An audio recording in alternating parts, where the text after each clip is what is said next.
जय हिंद दोस्तों। अभी अपनी सेना की तरफ से जो कॉन्फ्रेंस हुई है उसके अंदर कोई कुछ नया नहीं बताया गया। जो कुछ है सब पुराना है। सिर्फ सरकार ने हमारी सेना को आगे कर दिया है कि भाई जो भी कुछ ये बुराई है ये सेना अपने ऊपर ले ले, बाकी और कुछ नहीं है।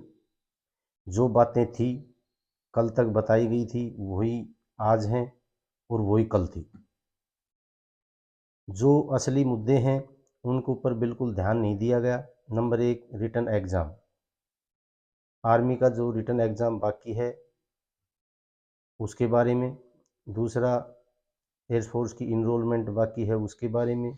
अभी इनके ऊपर ये बोला जा रहा है कि भाई कोविड का मामला था, ये शायद कोविड से कमज़ोर हो गई।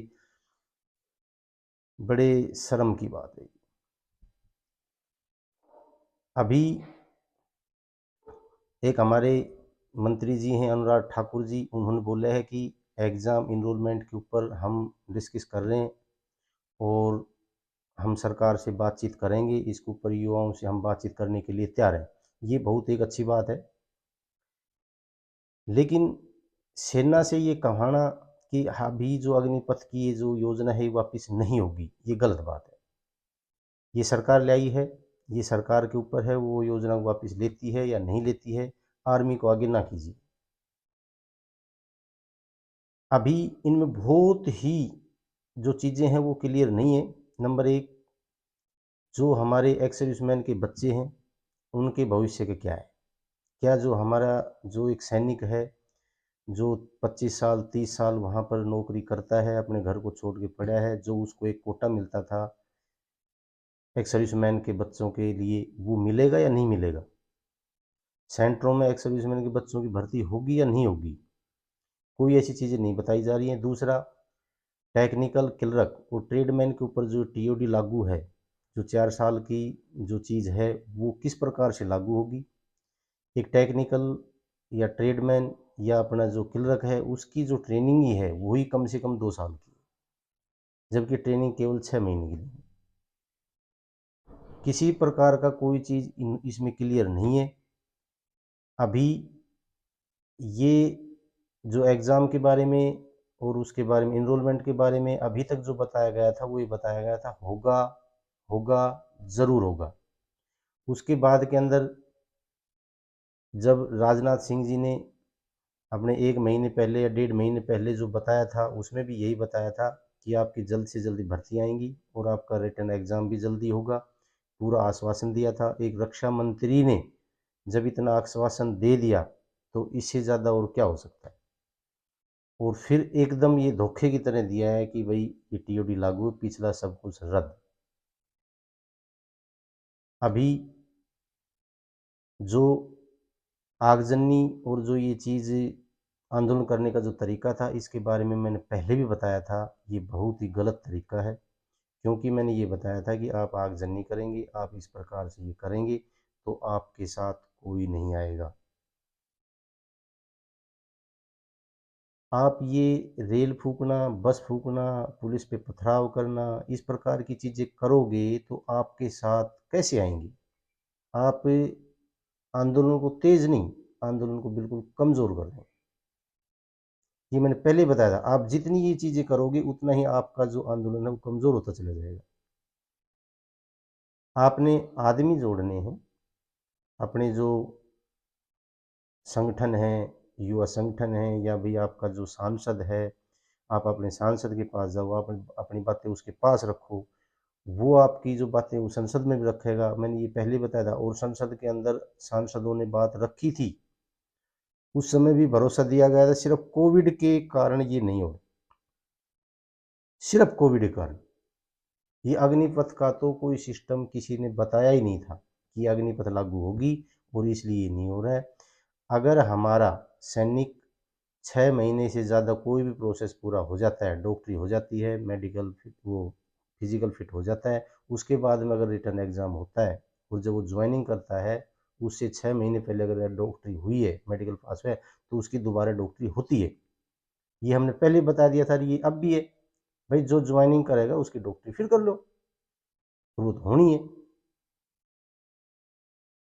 अभी सिर्फ ये टीओडी एक इस प्रकार से थोपी गई है, जल्दबाजी में थोपी गई है, कोई इसका वो नहीं। हमारे जो बच्चे पीछे कम से कम 1.5-2 लाख बच्चे हैं जो परेशान हैं, जिन्होंने बड़ी मेहनत की थी। जो ये कुछ बच्चे तो ऐसे थे जिनकी एनसीसी थी, या एक्स सर्विसमैन के बच्चे थे जिनके अच्छे नंबर थे फिजिकल के अंदर, वो तो ये सोच के बैठे थे कि हमारा तो काम हो गया, हम भर्ती हो गए। अभी जो बच्चा फौज के अंदर 4 साल करके और वापस इसमें आता है कि बोला हम उसमें भेज देंगे, पुलिस में भेज देंगे, सीआरपीएफ में, जो बच्चा करना ही फौज में चाहता है, पुलिस करना ही नहीं चाहता, ऐसे ऐसे बहुत बच्चे हैं। सिर्फ फौज, सिर्फ आर्मी, इंडियन आर्मी की ड्रेस पहनूंगा, पहनूंगा तो नहीं, पुलिस में नहीं जाऊंगा, बीएसएफ में नहीं जाऊंगा, सीआरपीएफ में नहीं जाऊंगा, ऐसे बहुत बच्चे हैं जो घर वालों को ये कहते हैं कि मैं सिर्फ आर्मी की वर्दी पहनूंगा। और उस बच्चे में अगर इतना जुनून है और उसके बाद के अंदर वो 25% कोटे के अंदर वहाँ नहीं रहता है और वापस आता है, तो उसको कितना दुख होता है।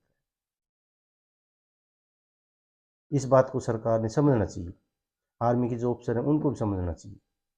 अगर इतनी ही यूथफुल हमारी आर्मी को बनाना है तो 4 साल के लिए रख लो सबको,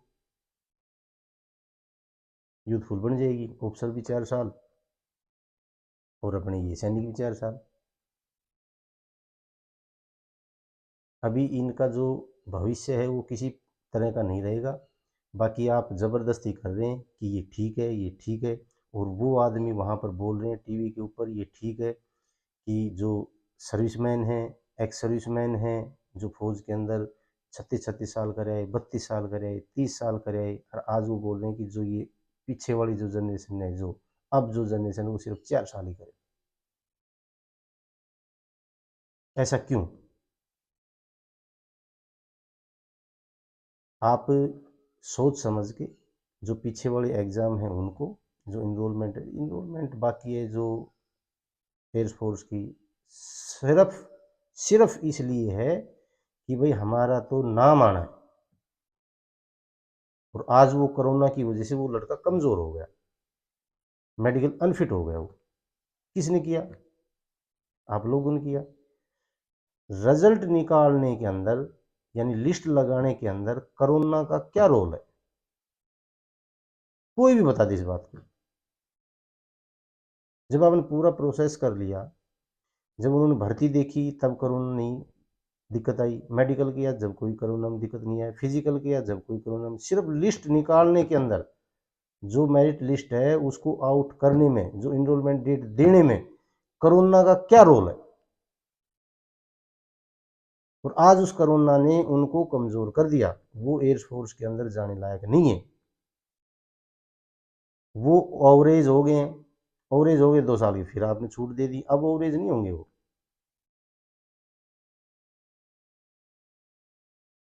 युवाओं के साथ बहुत गलत हो रहा है, इसमें काफ़ी डराने की कोशिश हो रही है, डराया जाए, धमकाया जाए, ये ऐसे नहीं होगा, वैसे नहीं होगा, आंदोलन को कमज़ोर करने की कोशिश हो रही है।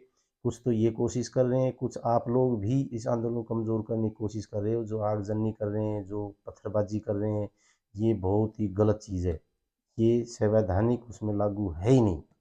ये मैं शुरू से कह रहा हूँ, आप जितनी आगजनी करोगे, आप जितना उधम मचाओगे, आपका आंदोलन उतना ही कमज़ोर होगा। जैसे आप सोच रहे हो वैसा नहीं होता है, कभी भी नहीं होता है।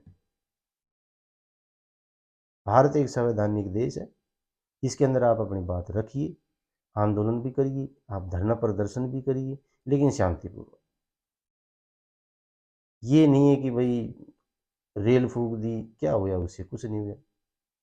और सरकार को भी सोचना चाहिए, युवा जोश है, भाई ये कुछ भी कर सकता है, इसके अंदर वैसे युवाओं का नाम भी है, हो सकता है कोई से और भी तत्व हों जो इनको खराब भी करने की कोशिश कर रहा है। आज 700 करोड़ दिखा रहे हैं कि रेलवे को 700 करोड़ का नुकसान हुआ है, इतने में तो आपकी पेंशन दी जाती। सरकार को इतना नुकसान होगा, आपकी पेंशन बचाने के चक्कर में 700 करोड़ का नुकसान और कर लिया। तो आप शांतिपूर्वक आप अपना काम करें, आपके साथ सभी संगठन भी आएंगे, आपके पास में जो नेता है जो आपके बारे में सोचता है वो भी आपके साथ आएंगे, उसके बाद में किसान संगठन है वो भी आपके साथ में आएंगे, लेकिन आप अगर शांतिपूर्वक करेंगे तो, नहीं तो आपके साथ कोई नहीं आएगा। आपका ये आंदोलन सिर्फ एक इतिहास में ये बन के रह जाएगा कि भाई उन्होंने 10 ट्रेन फूंक दी, 20 ट्रेन फूंक दी, लेना देना कुछ नहीं, कुछ नहीं। तो आप शांति से अपने हिसाब से जो जो अपने साथ ये जो सांसद आपके इलाके के, इनसे बात करो, ठीक है। काफ़ी तरीके हैं। अभी जिस सरकार को हमने बनाया है, जो हमारे ऊपर ज़बरदस्ती ये चीज़ थोप रही है, उस सरकार को ये जनता हटा भी सकती है। ज़रूरी नहीं है कि भाई ये इसी को रखे। तो आप शांतिपूर्ण अपने तरीके से आंदोलन को शांतिपूर्वक करें, अपनी बात को शांतिपूर्वक रखें। जय हिंद, जय भारत।